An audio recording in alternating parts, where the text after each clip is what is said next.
Former Alaska Governor Sarah Palin joins us. Good evening, Governor.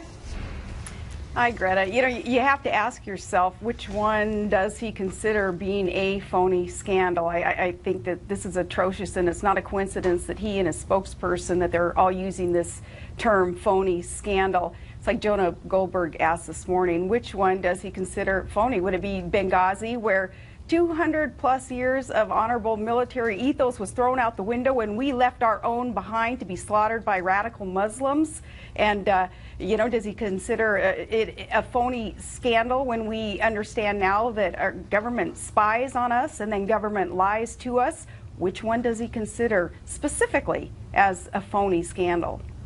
You know what I don't understand? I mean, look, I understand saying something off the cuff and choosing a bad word, and it happens to all of us, and then we regret and we get pounded by someone for saying it or writing it or whatever. But this was actually the fact that it was the press secretary saying it on one day when they're supposedly talking about an economic speech, when he's foreshadowing what the president's going to do, this big economic speech. And then the president does the same thing. And so it's obviously calculated. They got it together. But they must know that there are a lot of Americans who feel targeted by the IRS, or you've got Brian Terry's mother or Sean Smith's mother. Is why would they think that was okay or smart to do? Yeah, well, again, I say it is all coordinated. These aren't coincidences. The terms that they're using and the distractions and diversions that they're kind of shoving down our throats right now. And, you know, that's pretty sad. Greta, the bottom line is something's up. And what Obama is doing right now is trying to run out the clock for some reason. And they're orchestrating chaos. But as they're running out the clock, it's like the stall play in a basketball game. They're hogging the ball, and it's unproductive, and it's cowardly, and nothing good is going to come from this. And what happens during a stall play is the crowd, they get up and leave. Even hardcore fans are saying, nah, you know, this is cowardly and it's unproductive, I'm out of here. The only fans that aren't going to bail on this stall play that we're all observing is still the media, the mainstream media. They're going to stick with this because they're part of the problem. And it's going to be to the detriment of the profession of journalism, and it will be to the detriment of a free America as we know it. And we saw what happened back in 2008, I believe that's when it started, when the media decided to just go along to get along with Obama, ingratiating themselves with him and vice versa. What we saw was these attempts to destroy the whistleblowers, those who were telling the truth even in the campaign, those who were bringing up the name Jeremiah Wright and the racist church that he leads, that Obama was a member of for over 20 years. Though I was, during the campaign running for VP, I was banned from talking about Jeremiah Wright and Obama's friend Bill Ayers, who is the character that he befriended and kicked off his political campaign in the guy's living room. Couldn't talk about that. Couldn't talk about Obama's lack of knowledge and job experience and the things that he said, like America had 57 states, things like that in the campaign.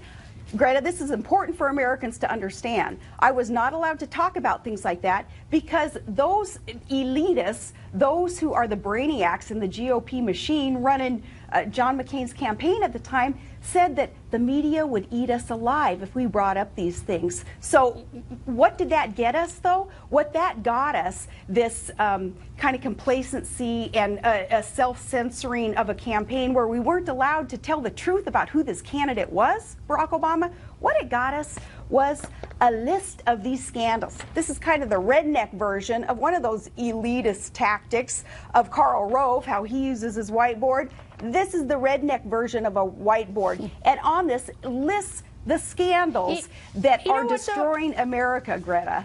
I'll tell you what I think is somewhat different as time goes on. Is I think that, you know, the credibility of the media, and I include, you know, myself in the media, that we're hovering around near Congress is, which is not very impressive. And I think that the American people have discovered search engines, and more have computers. And when they Google, and when they see that the president said in early May, for instance, that this tax thing was this tax targeting by the IRS was a very serious matter, and then they see that Lois Lerner takes the fifth, and now they see the president's making fun by saying it's phony, is the American people just aren't that stupid. You know, I don't think they're going to, I think at some point they're going to look at us in the media and think we're just a bunch of fools. We don't have any credibility anyway. No kidding, and they're going to rely on themselves, I would think, you know, because, you know, they're just not going to buy it. They, you know, they fact check us. Of course.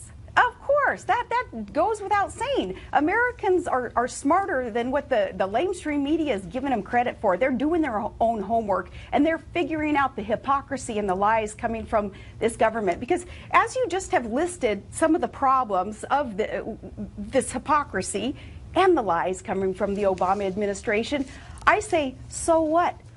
What's going to happen? What are the ramifications of this corrupt and overburdensome government of Obama's? Nothing is going to happen, because the referee in all of this is supposed to be cornerstone of democracy, our media, and they won't do their job. They're lapdogs for Barack Obama. And very unfortunate, very, very dangerous, but the American people, full of hope, full of knowledge, full of patriotism and good intent, we are the ones doing the job that the media should be doing. For shame that the media is going to continue what they're doing.